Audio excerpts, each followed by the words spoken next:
The Xbox Series X, the most powerful console now available on the market. Gamers everywhere have tried to get their hands on one ever since its initial release. Some have been able to get it, and others have not. The Xbox Series X is currently sold out everywhere, and every time a store or website restocks, they sell out almost immediately. Many of you watching this are probably wondering whether or not it would be worth it to buy one, especially since the price tag on this is a whopping $500. In this video, I'll be giving you a review on the Xbox Series X, and at the end of the video, I'll tell you whether or not I think it's worth the large price tag. You don't want to miss it. Without further ado, let's get right into it. Hey YouTube, Excitertainment here, and we're going to be getting right into the review of the Xbox Series X. So first, let's talk about the design. The Xbox Series X is a standing unit, and it stands right on this thing right here. Now you can also lay down the Xbox Series X, and what's cool is Xbox has provided us with 4 rubber feet on the right side of the Xbox that support it as it's laying down. So this is what it looks like when it's laying down. Now, a lot of people have complained about the look of the Xbox Series X, and I personally don't mind it. I think it looks pretty cool, to be honest. And despite the fact that it kind of looks like a skyscraper when it's standing up, it's still providing steadier frame rates, faster load times, and better visuals than any other Xbox ever released. And we're going to be talking more about the details on the specs later on in the video. Now, the Xbox Series X is 5.9 inches by 5.9 inches wide. It's 11.9 inches in length, and it weighs 9.8 pounds. Heat dissipation is one of the reasons for the larger size of the Xbox. The top of the Xbox allows for the internal heat to dissipate, which is important because it makes it so that the processing chips in the interior don't get too hot. And you can see clearly that there is a fan in there. And when I turn on the Xbox, the fan turns on with it, like so. Oh, there it is. Now, when I put my hand over this, I could feel cool air coming out of it. Now, something cool about these venting holes is that the underside of them are painted this neon green color. And this is a cool addition by Xbox because it adds color to, what otherwise would be just a bland box, pretty much. The front of the Xbox includes a power button, one USB 3.2 port, a 4K Blu-ray drive with an eject button right next to it, and a button you can use to pair controllers to your Xbox. The back of the Xbox has an HDMI 2.1 out, 2 other USB ports, power plug, Ethernet port, and an internal storage expansion slot. Alright, so now let's talk about power mode options. In order to get to your power mode options, go to the settings, then press on power mode and startup. There are 2 power mode options on the Xbox Series X. There's Instant On, and there's also Energy Saving.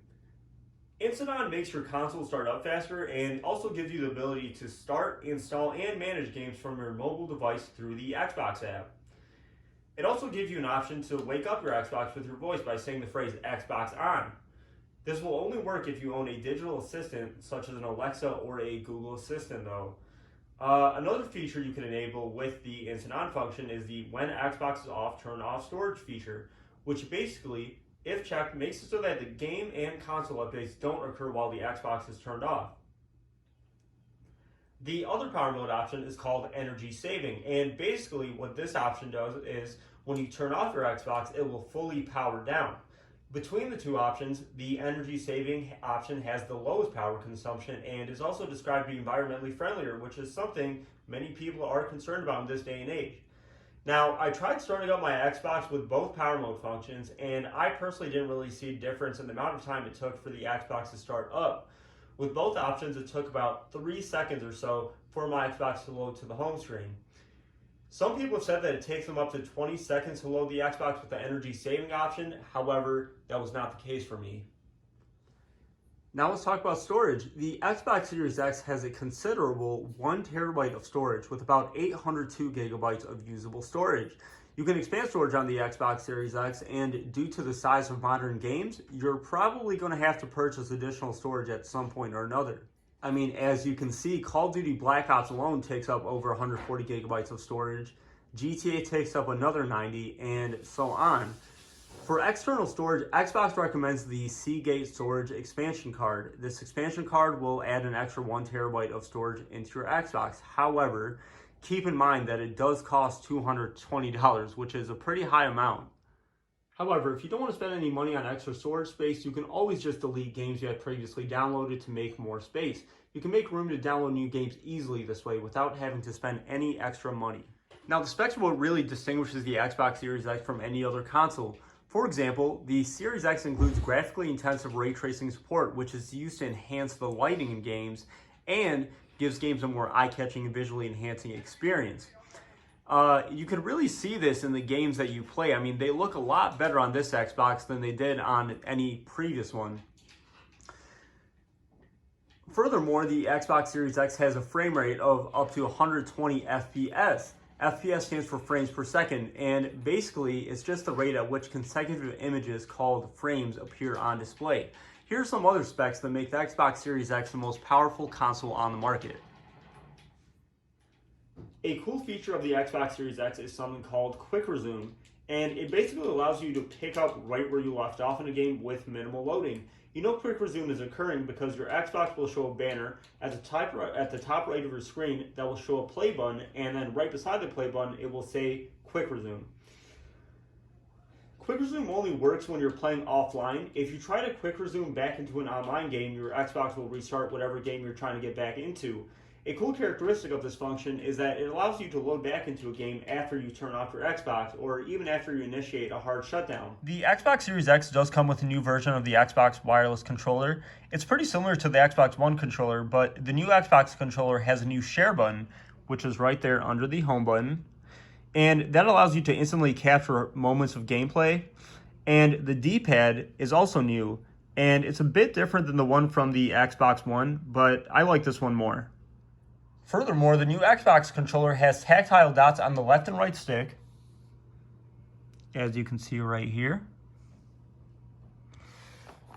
Both triggers and both bumpers have them, and even the back of the controller has them. Playing with this controller does feel great on my hands. Keep in mind, though, that the Xbox One controllers do work on the Series X, and they work just as well. Xbox One games and Xbox 360 games are compatible with the Xbox Series X, which is definitely a plus, and they run better on the Xbox Series X. Some Xbox Series X accessories, including the wireless controller, also work on the Xbox One, which is definitely cool. So, all in all, do I think it's worth it to buy the new Xbox Series X? Although it's pretty expensive, I do think it is worth it to buy it if you can get it for retail value. They've been sold out everywhere, and resellers are trying to sell them for a premium. The upgraded specs and cool features definitely make it worth it in my opinion. If you don't want to spend $500 on an Xbox Series X, you can look into buying an Xbox Series S instead. This Xbox has similar features to the Series X, however, it is about half the size of the Series X and has lower specs. The Series S will cost you $300 instead of $500, so it is much cheaper. If you're leaning towards not getting any of the new Xboxes, I believe you can continue being content with having just an Xbox One if you already have one. I still consider the Xbox One to be a great gaming console, and it is pretty similar to the Xbox Series X. I will be making a video soon comparing the Xbox Series X and the Xbox One, so subscribe and turn on notifications to get notified when I release that video. Thanks for watching, guys. Don't forget to like, comment, and subscribe.